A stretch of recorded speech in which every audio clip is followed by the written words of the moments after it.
As a proud and long-standing member of the LeBron Stan Club, I saw something the other day that completely broke my heart. And it came right from the king himself. A statement about the day that we all knew was coming, but desperately hoping that it never would. How long do you think you could be playing at this level if you chose to? Well, it's not me. Obviously, it's the mind. It's wherever my mind is how the rest of my body is gonna go. Whatever the case may be, I'm not gonna play that much longer. To be completely honest, I don't know how many years that it is. If it's 1 year or 2 years or whatever the case may be, but I'm not. I said the other night, I'm not playing till the wheels fall off. I'm not gonna be that guy. We've got about 2 more seasons to watch LeBron James play basketball before he finally hangs it up, and the show that we have spent the last 2 decades enjoying comes to an end. But what if it didn't? Instead of retiring as a great, productive, impactful, coherent basketball player, what if LeBron just played until the wheels fell off? What if he played until he wasn't good enough to play anymore? The point where he serves no value to any team in the NBA and he's hypothetically forced to retire as an unsigned free agent. Well, if you ask me, that's an easy one. The answer is never. My King's presence alone is worth 10 men. But if we were to not look at this through the lens of a concerningly obsessive fan, how long could LeBron truly play before he simply wasn't good enough to be in the NBA?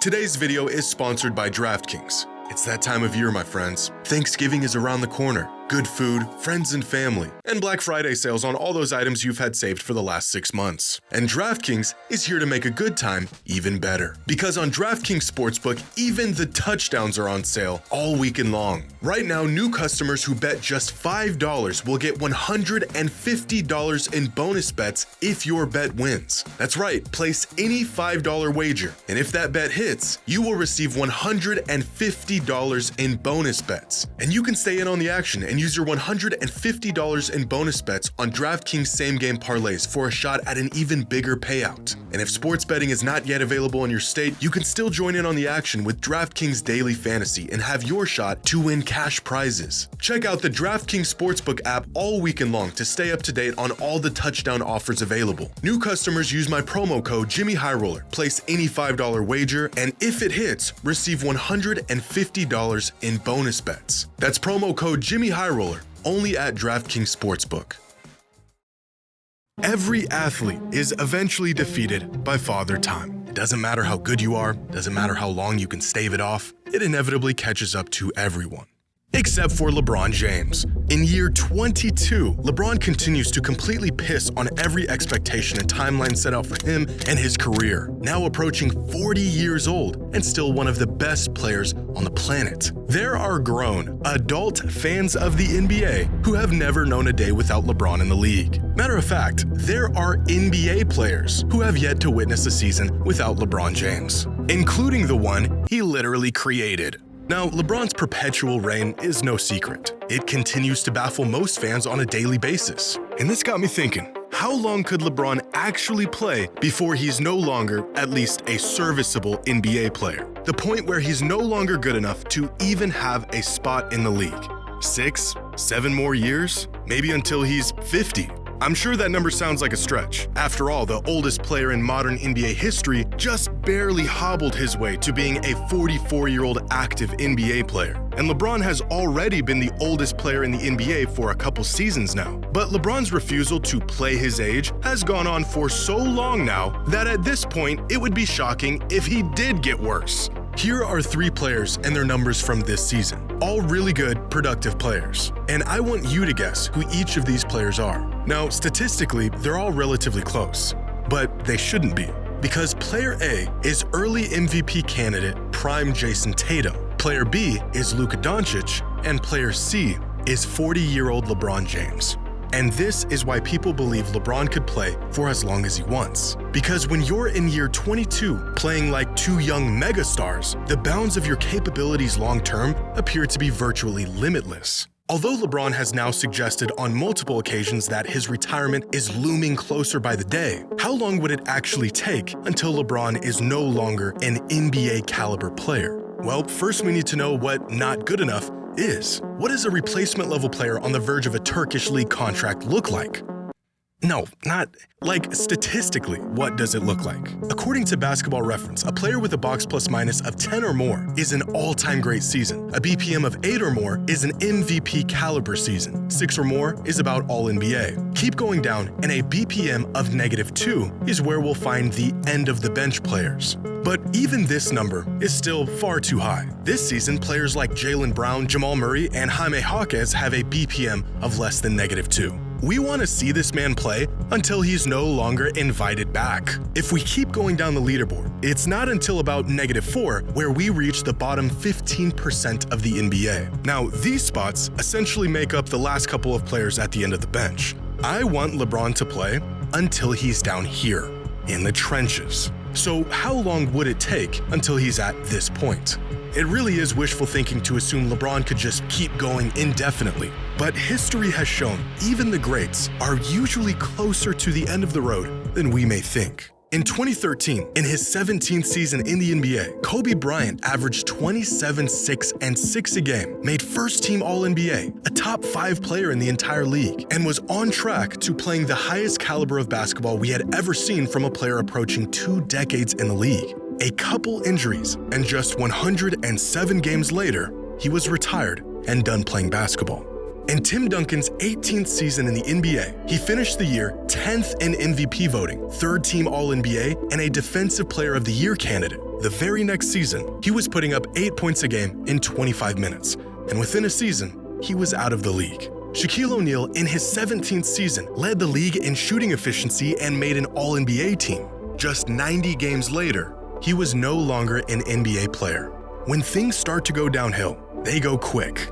But that's just it. Even after 22 years, things have yet to go downhill for LeBron. Here is a graph of the career progression of many all-time greats in terms of box plus minus, from their first season to their last. And right away, you'll notice a trend going on here. Here's Bird, Magic, Jordan, and Hakeem. Here's Kobe, Shaq, Duncan, Garnett, and Wade, extending their careers into or near the 2-decade mark, but still succumbing to the sharp decline that all players eventually face. And here are some current legends: Durant, Steph, Kawhi, Harden, CP3, and across the board, the general shape of most of their careers look very similar. A rise to superstar for their first 5 seasons, a prime that lasts from about season 6 to season 10 or 11. And then around season 12 or 13, the decline begins. Sometimes this decline is gradual and steady, like in the case of Durant and Duncan. Sometimes a player can find a second prime later in their career, like Stephen Curry has. But the best players of all time usually play the longest. And even for them, around season 17 or 18, the wheels completely fall off and retirement awaits. Except for LeBron. It shouldn't even be possible to be this good for this long. LeBron in year 22 is about as valuable and impactful on the court as most all-time great players are in about their 12th or 13th season. But we are here today for this number way down here, the dreaded threshold of retirement. And right now, LeBron is far from it. If he wanted to, could he play until he was 45, 50?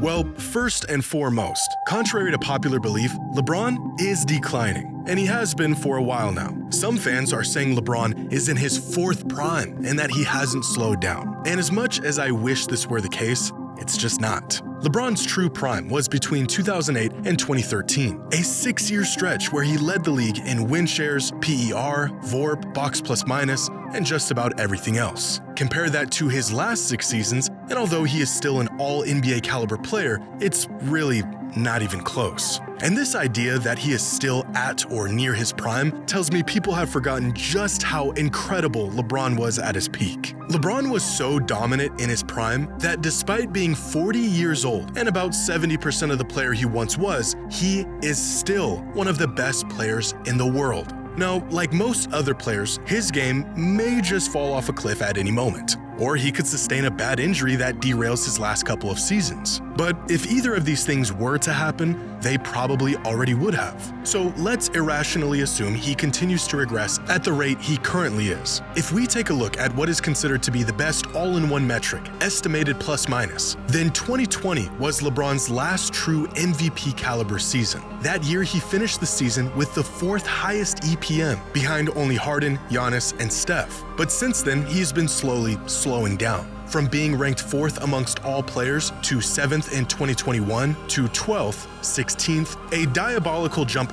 back up to 10th, and this season where so far he ranks 20th in the league, which still puts him firmly in the 96th percentile league-wide. Over the last 6 seasons, on average, LeBron's EPM has decreased by 0.5 per season, and this decrease isn't speeding up. If anything, it has leveled out and stayed about the same since 2022. But overall, LeBron's career trajectory has looked and could continue to look like this, where he will eventually succumb to father time like everyone else, just a whole lot later than everyone else. At this rate, by next season, LeBron will have an EPM of 3, a mark that puts him all the way down in the 95th percentile. We gotta keep going. By year 24, he'll have an EPM of 2.14, still in the 92nd percentile. By year 25, he will be in the 86th percentile. Year 26 in the 76th percentile. Year 27, the 61st percentile, which at the age of 45 would still have him as a starting caliber player. But by year 28, at the age of 46, LeBron would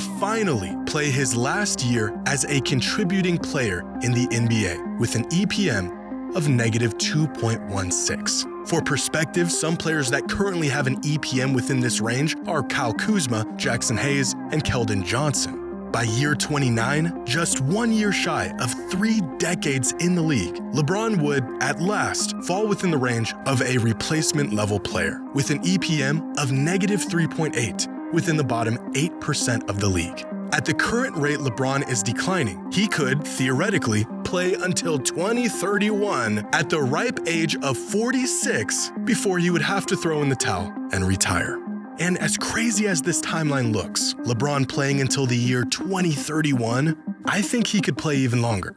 To even make any sort of impact in the NBA, you need to get minutes. And to get minutes, you need to earn the trust of your team and coaching staff. LeBron has played so much basketball, and he understands the game so well that I think as long as he wanted to play, and as long as he's able to get up and down the court without his body falling apart, he would get minutes and he would be capable of contributing in the NBA. Earlier I mentioned Tim Duncan and how quickly his production fell off at the very end of his career. But even without game-breaking numbers, he was still a quality player, with advanced metrics and contributions that made him worthy of a spot in the league clear up until the moment he retired. Almost as if he was so seasoned and so skilled that even at his worst, he was still better than many other players in the league, even if he was a shell of his former self. And I think this would be the case for LeBron. Maybe instead of an exponentially rapid decline in the coming years, his game would hit its theoretical basement. And once it gets to that point, he just stays there. Nowhere near his best days, but still good enough to be a contributing player for the foreseeable future. The main culprit behind the retirement of every single great player was physical limitations and injuries. There has never been an all-time great player who retired because they lost their touch or the skill they once had. Players lose a step, they aren't as quick as they used to be, can't jump as high or react as fast, and they begin to ask too much of their body as it slowly shuts down as the mileage piles up. Late into their careers, they are only as capable as their body allows them to be. And no one in the history of the league has been more physically capable than LeBron. Throughout his entire career, he's been able to mitigate injuries, and even when he does get injured, he's always bounced back relatively quickly with virtually no lingering symptoms. And skill-wise, he's only gotten better as the years have gone along. I know, it sounds absurd, but I think LeBron could play for literally as long as he wanted to. I get it, it's crazy. We've never seen an athlete do that before. But LeBron is an absurd athlete unlike any other that we've seen before. So to answer the question of how long LeBron could continue to play in the NBA as a quality, contributing player, well, based on his current pace and some statistical analysis, if what we've seen is any indication of what's to come, then he could play for about 29 seasons. But based on my completely unbiased and always correct feelings and my admiration for the greatest athlete of my lifetime, I would say, somewhere between however long he wants to and hopefully forever.